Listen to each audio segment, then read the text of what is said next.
So, today I'm reading some Reddit posts on malicious compliance. So, boss chastised me for a late lunch during a mission critical outage. So I clocked out when the whole network went down. Small business, this is my first IT job, but I have decades of blue-collar experience. I was the first IT person the company ever hired. My associates in IT specialising in networking only a few gen ed classes away. My boss kept the platters spinning, but he has no formal training or amateur desire. He wants to offload the tedious. 3 days prior, I was trying to get a mission-critical computer up and running. The only computer with shipping software and hundreds of packages waiting to ship. I advised an immediate re-image, delete everything, and reset to a known good save. I had it on deck for just such an occasion, but I was overridden by the owner who wanted me to keep Windows in situ, delete/reinstall programs piecemeal, and deal with phone support for those programs because he had paid extra for tech support. His call, I followed orders. I was on the phone for hours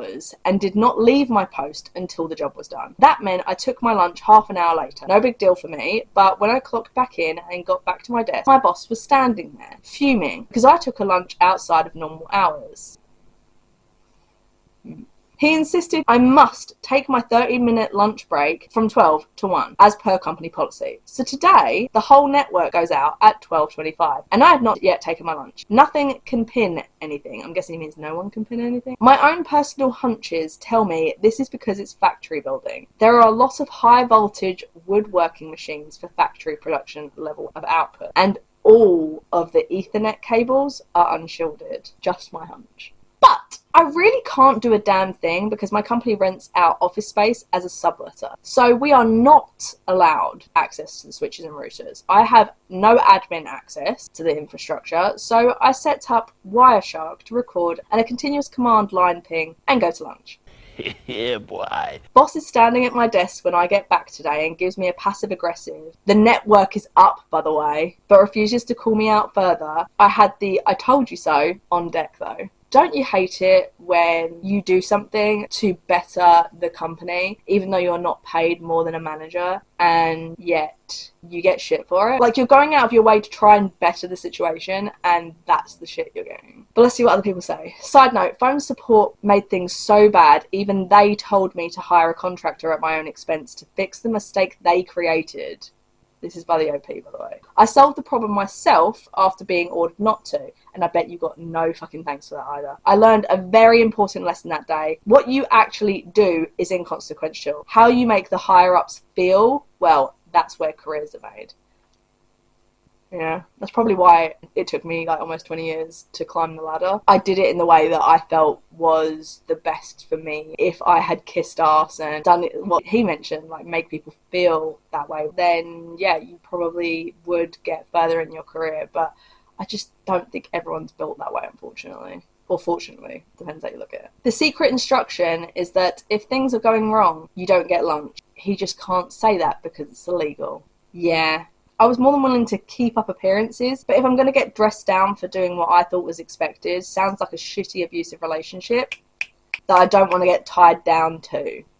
Totally. Respect time off and don't stress. You are on your days off? Question mark. Sure. Works both ways. I don't work for the best company. It's corporate and the higher-ups have little understanding of what goes on at ground level. When I started, it was under a great manager that protected us from most of the crap rolls down the hill politics. He was promoted out of the store, and after a few misfires, we got a new manager. She's very loud. She will get in conversations with friends and loudly discuss controversial opinions and swear like a sailor. Are they talking about me?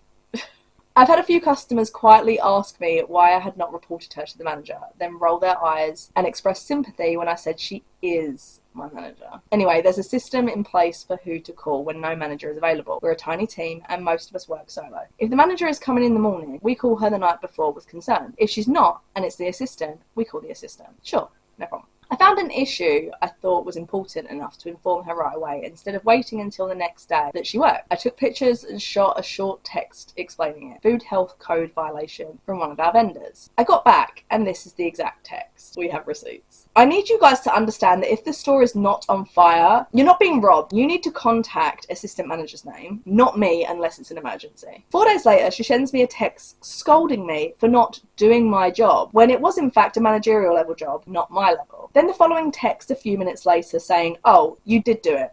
Sorry, as you sent me some points in our store's good job system. I didn't respond, I wasn't on the clock. Then she texted me asking what my pay rate was.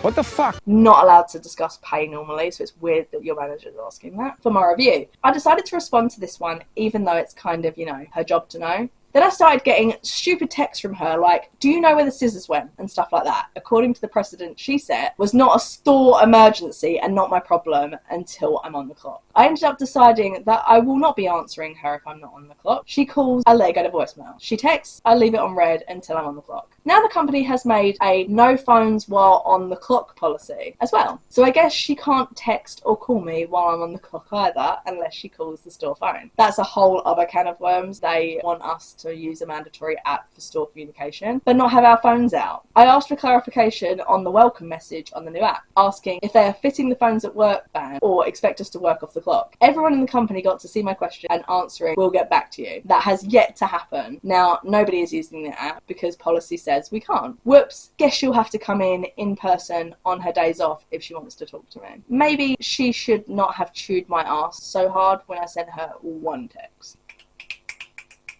I love this for you. Where I live, we have a right to disconnect. It's illegal for them to bother us at home. I think that's neat. Yeah, me too. My job requires I have an app that checks if it's me signing in to a specific portal. I fought it for a year, then I was forced to put it on my phone or I would not be able to do my job. I was so pissed. I did it. Fuck my wishes or privacy, they won. The good thing about apps is normally they can't track where you are. Like, for example, I have authenticator apps on my phone, but I don't think a manager, for example, can go in and check exactly where you are. I guess it just depends though, because I know that my partner works at a specific company and theirs can tell when you sign in for your job at work. So for his work, he has to sign in, like I say, on this app, but the internet doesn't work in the actual building where he works. So he has to do it as he's like about to walk into the building. Otherwise he can't. Don't want me to do the work myself? Okay, then run and do it yourself. This happened a year ago, but I just found this sub and realised I had a story to share. It's not that extreme though. I worked at a buffet restaurant every shift. Each staff was assigned one job. Those being usual cashier, runner, person who goes pick up the food when ready, person who changes the food around, table managing, cleaning, washing dishes. I was usually the runner because I was faster than everyone else, and we decided to walk a long way to the kitchen to pick up food and come back, and we had to do it 3 times, or else our leader would call the kitchen us to ask where we were. There is a counter between the kitchen and the corridor that you pass through with the cart. Usually you go in, ask for the food, they will put it on the counter in a few seconds to a minute, you put it on the cart and you go back to the restaurant. But sometimes they'll be understaffed, and if we're in need of something simple like sauces, green onions, jam, we usually just get inside the kitchen and grab it ourselves. This is not a rule, it's just something that happens sometimes if they were really busy. In that case, we were in need of some sauces, 1 or 2 food items, and green onions. I knew where all the sauces and green onions were, so after asking for them and waiting more than a minute, I shouted, coming in, grabbing green onions, and went in the kitchen. As I was pouring the pre-cut green onions on a bowl, one of the chefs walked in my direction, screaming for me to leave the food, and that was not my job, and I was doing it wrong.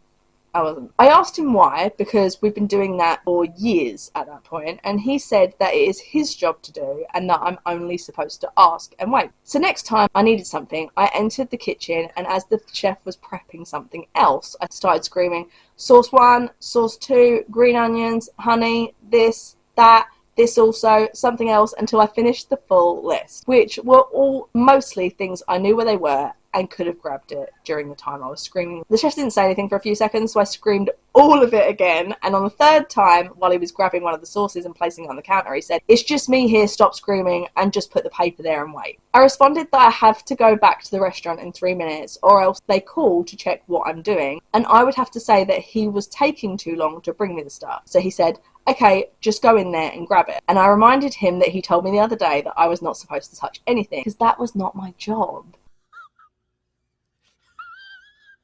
But I guess he changed his mind because he just said, forget it, just do it. But I reminded him again that he made it official that I can't do that. So I would have to contact the leader to make sure that I was allowed to. And the chef had to run around the kitchen for a few minutes to grab everything I needed and never complained about us being inside the kitchen afterwards. Oh, we love a happy ending.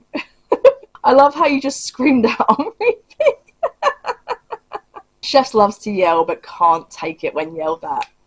Yes. Someone who has a brother-in-law who is an executive chef, a wife who could be and has worked in restaurants, Most chefs are rude. It's not personal. A kitchen is a dangerous, high-stress area. There's not any room for mistakes. Just look at Gordon Ramsay and his show where he's in the kitchen. He's a monster. But out of a commercial kitchen, he's as much of a regular guy as someone like him can be.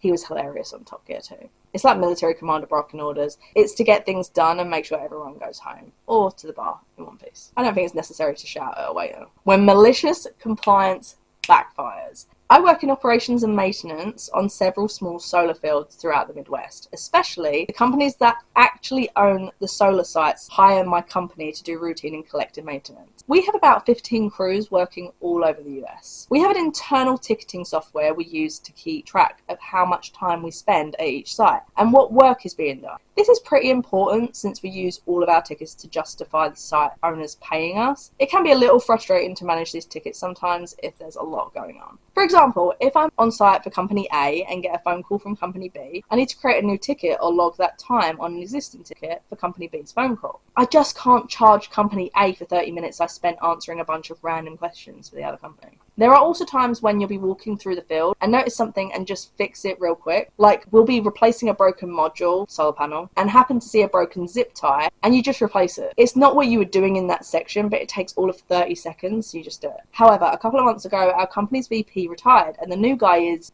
a little extreme. He wants to make sure we're really being diligent with our tickets and documenting everything. There was a company-wide Zoom meeting to introduce him, and he spent almost 20 minutes talking about tickets. We've all heard this before, and we're all pretty good about making sure our hours are accounted for with the appropriate tickets, so we didn't really think too much of it. A few weeks later, our VP was out visiting one of our sites while we were doing preventative maintenance on 4 inadvertents. As I was setting up to do my work, and the other tech was at the spare parts container on site getting some material, I noticed a module nearby had some damage. It was chipped from a rock or pebble. We're in a pretty windy area. I took a picture of it, noted the location, then went back to the inverter. As I was walking back, I called the other tech and asked him to grab a module while he was at the spare parts container. When I finished at the inverter, I closed the ticket, created a new one for the broken mod, we replaced it, and I closed the ticket. And we moved on to the next inverter in line. At the end of the day, VP pulled me aside to ask why I wasn't managing my tickets correctly. Me: I'm not sure what you mean. Everything we did today had a ticket. VP: yes, but you didn't track your time correctly. Me: I'm sorry, I'm still not sure what you mean. We worked a little over 8 hours. We spent roughly 2 hours at each inverter and then 20 minutes swapping that broken module. It's all accounted for. VP: no, it's not. You took about 5 minutes out of working on that inverter to look at the broken module and call the other tech. He then spent time loading a module into his truck to bring it over. Where was that accounted for? Okay, I see what you mean by extreme. So there's at least 5 minutes on the inadvertent ticket that was actually spent on the broken module, plus however long it took the other tech to load the new module. You should have logged out of the inverter ticket, created the module 1 and documented that time, then logged back into the inverter. Other tech should have logged out of the inverter 1, logged into the module 1 while he was loading up the module, then logged back into the inverter when he started driving back on the inverter. Jesus Christ, this is so unnecessary. I was a little taken aback by this. It's not like I had spent the time doing work for a different site. It was all for this one, and we don't get paid differently for each task we do. It's all the same hourly rate. However, I swallowed my objections and told him I'd fix the ticket. Cue the malicious compliance. Over the next few weeks, me and my other tech went from 3 to 5 tickets a day to close to 20 a day. Oh, I love it. Oh, I love it so much. I was walking through the field on one task and picked up a piece of trash that flew on it. Stop and create a new ticket. I answered other tech's question about the job he was doing while I was working on something else. Stop, log into that ticket. Broken zip tie, new ticket. Answer a text from my supervisor, new ticket. You get the idea. As you can tell from the title, this did not go how I was expecting. VP loved it.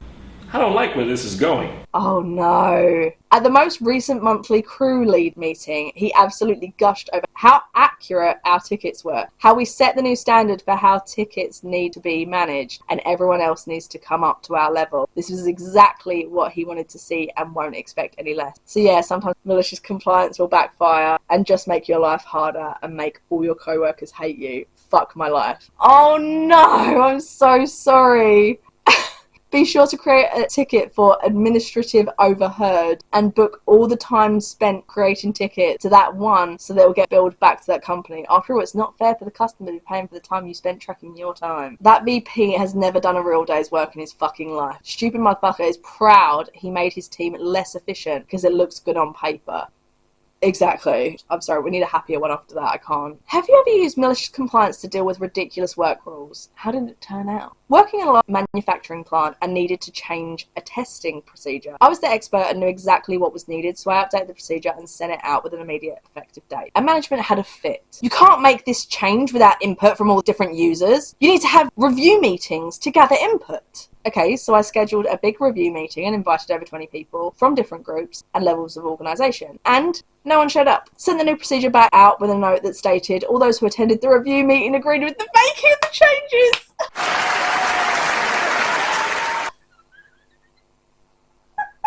Oh, I love it. And implemented the new procedure. Everyone was happy. Multiple managers apologised for missing the meeting. But we're really glad I'd taken the time to get everyone's input. Oh, I fucking love it. Love how management don't question management speak. All in attendance. Well played. Oh, that was mwah, brilliant. Oh, I love that. Anyway, I hope you guys enjoyed the video. If you do, make sure to give us a like and subscribe if you like it. If there's any specific topics you want me to read and react to on Reddit, if you want me to do some more bridezillas, I don't know, like boyfriend drama or something like that, let me know in a comment below. But I hope you guys enjoyed the video, and I hope to see you in the next one.